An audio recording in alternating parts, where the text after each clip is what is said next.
Ini bahkan ada yang lumayan parah tuh, ketika dia menceritakan segala perasaan hatinya tuh dengan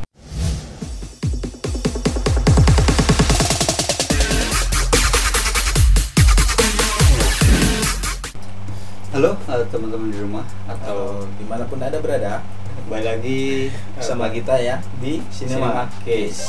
Bareng saya Kelvin, Saya Roy, dan kita masih di edisi nonton di rumah. Nah, kita bakalan lanjutin yang kemarin yang sebelumnya itu, yaitu drama serial Korea, yaitu It's Okay to Not Be Okay. Sekarang kita di episode 5. Ya. Jadi kemarin kita di episode 1 sampai episode 4 kita udah jelasin dari per episodenya. Dan mungkin kalau teman-teman yang cuma langsung nonton di sini bakalan sedikit bingung ya, karena kita pasti kan setiap episode pasti saling berkaitan. Jadi mungkin kalau kita ngomongin seperti episode sebelumnya yang kita omongin itu mungkin bingung ya. Kalau masih bingung-bingung mungkin bisa langsung lihat nanti dari episode 1 sampai episode 4, dan sekarang kita bahas episode 5. Nanti linknya saya taruh di deskripsi. Kalau enggak langsung lihat aja di channel kita Cinema Case gitu. Nah, untuk di pembahasan kita kali ini kita juga bakalan bahas framing juga sih. Kayak kemarin sebelumnya kita kan udah bahas framing juga. Framingnya itu menggunakan cermin. Ya, nah, itu menggunakan kaca cermin kayak refleksi dari kaca gitu, dan itu sama dialognya. Jadi mungkin antara dialog dengan gambar itu disesuaikan ya. Jadi sinkron gitu ya. Jadi bisa kayak menyatu benar-benar kayak satu kesatuan gitu ya. Iya, jadi dia si Ko Moon Young ini dia diambil dari cermin gitu. Terus di situ si dialognya dia juga bilang apa dia tidak bercermin ya, gitu. Apakah dia seharusnya dia berkaca kayak gitu ya. Seharusnya dia berkaca ya, gitu ya. Tapi itu dia ngambilnya dari sudut pandang di cermin gitu. Jadi itu memang kalau kita menjadi berkorelasi gitu ya. Jadi di situ berkorelasi antara pengambilan gambar dengan si dialognya. Apakah dia tidak berkaca gitu ya. Jadi memang kayak ya itu menjadi exposure kita di sini gitu. Ya. Jadi ada juga yang mengganggu dari episode ini ya. Sebenarnya nggak cuma episode ini, episode 3 kali ya. Ya, episode sebelumnya juga udah ada kayak malah muncul ada hantu, kayak di rumah sakit ada hantu tuh yang dia bersenandung. Terus ada juga di episode 2 berapa sih aku lupa, yang pokoknya ada langkah kaki di tangga itu. Jadi terus ada tulisan welcome di jendela waktu si Komun yang datang di rumah ada dari kaca gitu. Dia bisa ada kaca itu kan, jadi kayak setengahnya ada hantu, ada unsur-unsur hantunya ya, atau memang misterius gitu. Jadi misteriusnya arahnya ke hantu ya. Benar, lebih ke hantu sih. Di situ. Jadi kita gambarannya yang dimaksudkan dari si direktor ini apa, tapi kita menangkapnya itu hantu. Ya, secara manusia normal aja kalau mikirnya dengan penggambaran yang tidak terlihat kasat mata dan lain sebagainya itu hantu.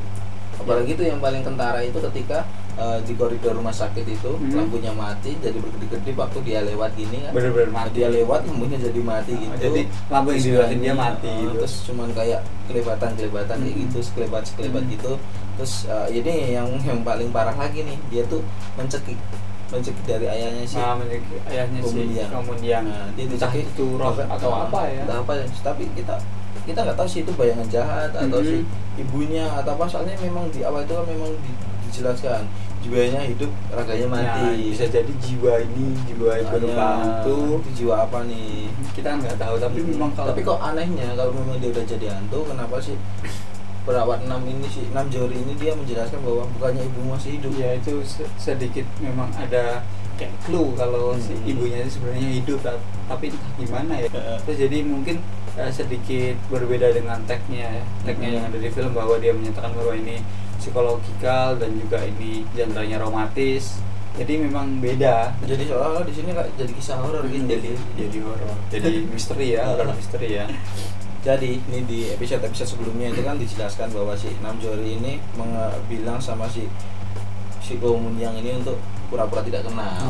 Pura-pura tidak kenal itu kenapa sih? Oh, ternyata mereka tuh sudah kenal dari kecil.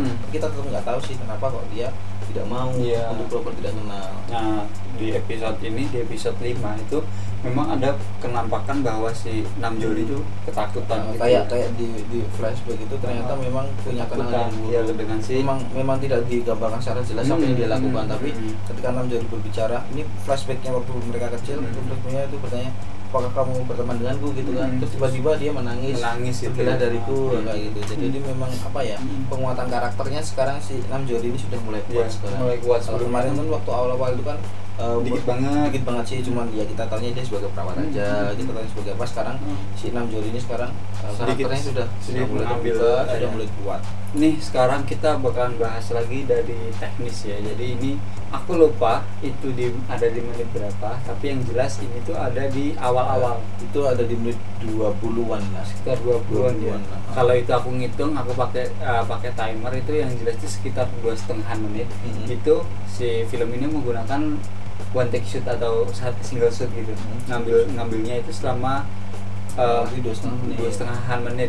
Kalau yang pernah nonton film 1917 itu menggunakan full hampir dari awal sampai akhir itu menggunakan single shoot, one take shoot gitu. Jadi di sini one take shootnya itu cuma sekitar 2,5 menit gitu ya. 2,5 menit itu waktu si kejadian si temannya Gang Tae dia naik mau menghampiri si Gang Tae. Kenapa dia makan sendirian, terus akhirnya si Gang Tae menghalang-halangi gitu. Terus akhirnya si temannya dia turun, terus sampai obrolan sama si Komundiang itu durasinya 2,5 menit. Kameranya dia cuma panning aja, cuma belok kanan belok kiri follow si karakter, pergerakan si karakter. Tapi dengan itu mungkin dari teknik sebelumnya menggunakan one take shoot baru kayak kali ini baru kali ini yang cukup lama one take shoot. Cuman di sini aku bilang sih biasa banget karena kamera cuman kayak kamera still di situ aja gitu sih, cuma di situ aja, cuma main panning, tapi panningnya pun paling sedikit banget itu, gak ada yang kompleks gitu, enggak. Mungkin yang agak susah itu di aktornya benar, dia harus benar one take good ya. Jadi nggak bisa ngulang-ngulang. Kalau ngulang ya harus ngulang 2,5 menit itu, ngulang 2,5 menit. Jadi kalau bener-bener ngulang kayaknya bakal lama banget. Apalagi itu perubahan ekspresi dari si Gang Tae keluar itu kan dia sedikit menutupi panik, terus akhirnya dia jadi memelas gitu dengan si Komundiang karena harus masuk ya. Nah di sini juga masih menggunakan teknik-teknik sebelumnya, yaitu unsur-unsur semiotika atau unsur-unsur bahasa simbol. Nah di sini bahasa simbol itu ditunjukkan oleh si Sang Tae. Sang Tae itu waktu malam hari dia tidur di bawah itu dia nonton kartun gitu, nonton kartun, dan si Sang Tae kan punya kebiasaan dia menirukan ucapan dari kartun apa yang dia lihat gitu. Nah itu terus dia ngomong sesuai dengan apa yang suasana itu rasakan. Jadi apa yang ada dalam kartun itu adanya sesuai dengan keadaannya itu. Betul keadaan si Gang Tae yang aneh, dia marah, dia marahnya menakutkan padahal dia sebenarnya baik. Terus keadaannya sedang aneh di situ. Jadi memang kalau ucapannya itu jadi sangat menggambarkan suasana hatinya si Sang Tae dan si Gang Tae dalam waktu bersamaan. Tapi kondisi itu si Sang Tae kan nggak tahu karena dia sedang dibohongi. Jadi memang itu menjadi simbolis banget, jadi menjadi penyimbolan banget bahwa perasaannya seperti itu gitu. Jadi memang kayaknya sih Pak Sutradara ini suka sekali untuk menggunakan bahasa simbol seperti ini. Tapi transisi kayak gitu ada sih satu yang dari ke atas itu, di situ waktu dia naik itu dibarengi sama perpindahan waktu gitu. Perpindahan waktu, jadi waktu gerbangnya masih bersih, terus naik sedikit ada animasi. Mulai ada laba-laba, terus ada tumbuhan merambat lama, terus si Gang Tae yang dewasa masuk ya gitu. Jadi itu memang sedikit menjadi exposure ya. Selain itu juga ini yang udah pernah kita bahas di episode ketiga kalau nggak kedua itu ya. Jadi flashback yang nggak perlu gitu. Flashbacknya diulangi. Ini bahkan ada yang lumayan parah tuh ketika adegan si ini apa namanya si Kom yang ada di rumah gitu. Terus dia kan sebel nih sama si Gangde itu. Nah di situ flashbacknya itu mungkin saya paham nih, flashbacknya diulang sampai 5 sampai 6 kali, diulang. Jadi flashback lagi. Kayak gitu sampai 5 sampai 6 kali lah kurang lebih di situ. Saya paham sebenarnya maksudnya dia itu untuk menggambarkan bahwa dia itu terngiang-ngiang gitu, terpikir. Tapi mungkin kalau kita terngiang-ngiang itu ketika satu keadaan terus dia flashback sekali aja mungkin udah cukup menggambarkan. Dan di situ flashbacknya tuh sampai berkali-kali diulang. Sebenarnya pun tanpa flashback pun kita juga udah paham dengan dialog dia yang marah-marah perubahan ekspresi dan sebagainya sebenarnya bisa digambarkan dengan banyak hal lain. Sebenarnya kita pun udah paham. Soalnya di situ di hari dialognya sudah digambarkan. Terus masih dengan flashback yang berkali-kali itu jadi serasa kayak sinetron Indo sih sebenarnya.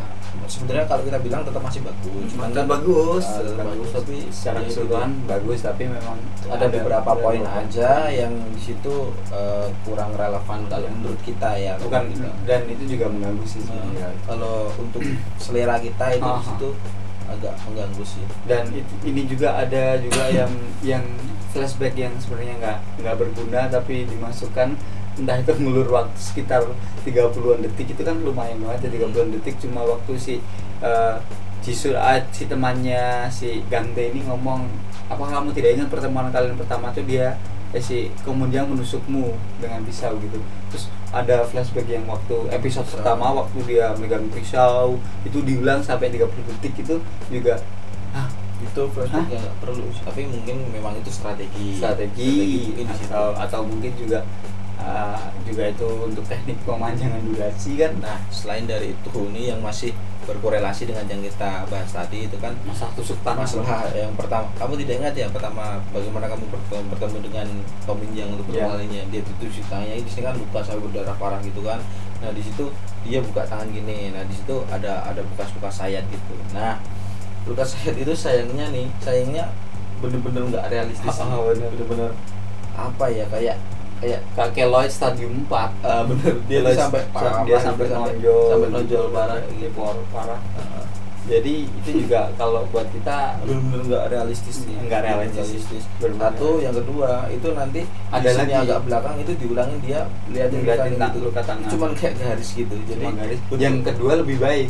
Yang kedua lebih baik. Yang pertama parah, jelek banget sih kalau kita bilang benar-benar nggak realistis.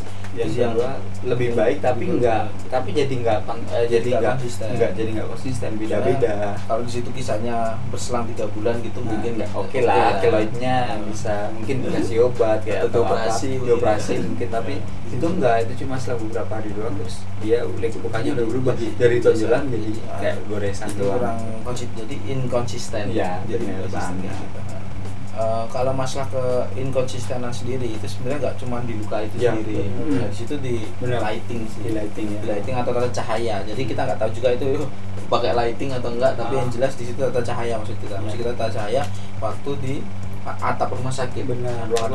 Padahal nih sayang banget di situ momennya itu dramatis banget. Dramatis dan krusial banget tuh. Jadi kalau kita bilang sayang banget di situ waktu dia ambilnya di close up gitu, di close up per orang gitu, yang di medium shot per orang itu dia bagus banget, ada flare-nya, ada backlight-nya gitu, jadi ada rimnya kayak gitu. Tapi gantian ambilnya medium to shot dia hilang cahayanya, udah habis, udah kayaknya jadi flat kayak gitu, kayak kesorean gitu loh, udah kesorean atau mataharinya berubah gitu. Nah ya sayang aja sih, soalnya di situ momennya bagus banget, apalagi act-nya si Namjoon ini aduh keren banget. Si Namjoon itu dia menceritakan segala perasaan hatinya itu dengan matanya. Jadi dia itu tidak berbicara dengan kata-kata tapi matanya yang berbicara. Kalau liatin matanya, pergerakan matanya, terus pemotongan katanya yang dia sedikit gagap itu menurutku dia udah berbicara dengan segala gestur itu. Kalau mungkin nggak buat sebagian orang nggak terlalu memperhatikan ini dan nggak memperdulikan ini, tapi kalau kita tuh cuma kadang-kadang tuh kayak kemarin kita bahas masalah rambutnya sih itu, kita tuh cuma aduh kok jadi pikirannya tuh nggak ke ceritanya lagi tapi malah justru ke hal-hal minor itu lagi, kayak misal cahaya jadi kita fokusnya cahayanya ganti ya kayaknya, terus kita ngeliatin jadi memperhatikan cahayanya bukan ceritanya lagi, kayak rambutnya tuh rambutnya jadi kita memang seperti itu gitu. Nah kita sekarang bakalan menyimpulkan dari semua yang kita obrolin tadi, kita bakalan rangkum. Kalau aku ngomong dari segi cerita itu ada penurunan. Kalau dari episode sebelumnya itu ada penurunan karena dramatisasinya hilang dan romantismenya juga sangat sedikit, walaupun digantikan ada dramatisnya si adegan si Namjoon dan si Gang Tae itu yang sangat-sangat epic itu ya, itu sedikit menambahkan ini. Tapi di sini kelebihannya adalah dia menambahkan efek-efek humor dan sense humornya jadi meningkat daripada sebelumnya yang ngomong walaupun dikasih tapi sedikit, di sini lebih banyak. Dari awal sampai pertengahan tuh kita udah dikasih dijalin humor lumayan banyak, walaupun tidak terlalu bagus seperti kemarin, tapi di sini masih ada. Aku nggak tahu sih kenapa, tapi dorongan hatiku ada ke trigger buat kepengen nonton episode berikutnya. Kalau sebelumnya nggak, kita udahlah males, nggak terlalu tertarik buat nonton episode berikutnya. Tapi kesini ada sedikit yang nge-trigger kita buat kayaknya harus nonton nih. Kalau dari kita sih ya sebenarnya turun sih, soalnya kita lihat dari ketidakkonsistenan ini parah banget nih, ketidakkonsistenan di situ. Aku suka nih dari sini adalah bahasa simbolnya bagus. Jadi bahasa simbolnya bagus, terus bisa benar-benar dapat, bisa benar-benar bisa dirasakan gitu. Ya, walaupun nggak sebagus yang kemarin ya. Sayangnya cuma dia nggak terlalu berani itu dia. Dan kalau aku sih ada penurunan juga dari segi efek ya, yang biasanya dia nambahin efek, ada suara resetting, ada suara anjing waktu dia ngomong kasar gitu. Yaudah kita bakalan ngasih skor ya. Kalau dari aku bakalan ke 6,5.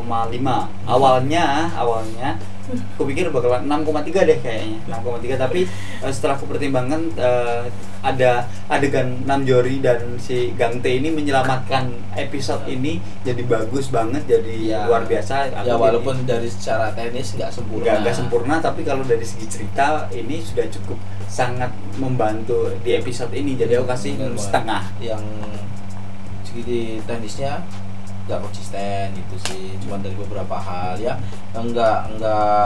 bukan hal minor juga, tapi bukan hal yang besar juga, tapi di situ juga ngaruh sih, jadi bikin kita lihatnya gimana gitu ya. Itu aja sih kalau aku. Scoringnya bakalan tak kasih 7. Oke, 7. Aku sih pengennya sih kasih 6,5 sebenarnya, tapi karena terpukau sama dengan dramatisnya sih Namjoon ini, akhirnya aku kasih 7 aja deh.